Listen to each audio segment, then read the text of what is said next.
Otto Hightower believed that by publicly displaying the prince's body in a procession that nearly went horribly wrong, he would win over the small people to his cause. Not only does Otto feel sympathy for Rhaenyra, but he also feels hatred towards her for the assassination, which he made very public by sending ravens all over the place to protest the act. The strategy appears to be working, but then Aegon has most of the innocent ratcatchers hung outside the Red Keep, though Cheese was also hung. We see his miserable dog there, howling as it stares at its dangling carcass. Though enraged, Otto goes too far in his criticism of the young monarch, berating him until Aegon loses patience.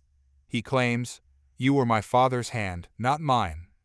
It appears that clubfoot Larys Strong will soon gain even more strength.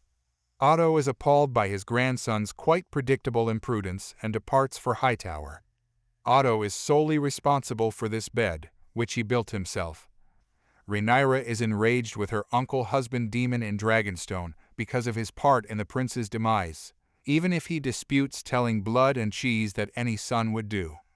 But since Daemon is a liar, we are unaware of his true words. After they quarrel, he departs to gather troops and get ready for battle at Harrenhal. We have multiple moments with Alyn of Hull and his brother Addam outside of the courts of power. Hugh Hammer, a blacksmith, is depicted to us as being in terrible financial circumstances and having a sick daughter. We're only now beginning to learn about these characters. It's unclear why we're getting to know them. But even though I know why after reading the book, I won't give it away here. They are significant figures. You'll quickly discover why. Overall, this was another somewhat sluggish episode, but it doesn't concern me too much. I now acknowledge that, compared to Game of Thrones, House of the Dragon is just a completely different animal. We're still in the prelude to war, but once it starts and all the air and ground battles begin, I have a feeling things will grow much bloodier and crazier. The one issue I suppose I have with some viewers is that I find it difficult to get attached to the characters.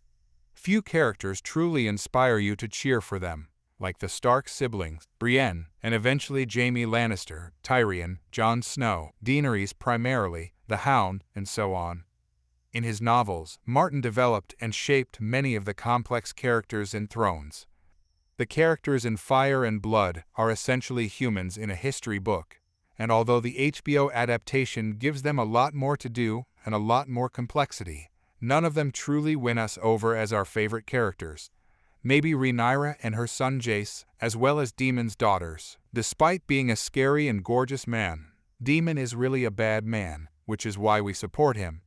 Though weak, Viserys was a trustworthy ruler. Although sympathetic, alienation lacks charm. That much is certain. There isn't much humor. Nobody spits out phrases like, "I know things because I drink." Nevertheless, I think it's a fantastic show that totally engrosses me. Even though the characters in this novel aren't as likable as the heroes in Game of Thrones, the story is still fantastic. Even so, it was a heroic fantasy. More Shakespearean tragedy here.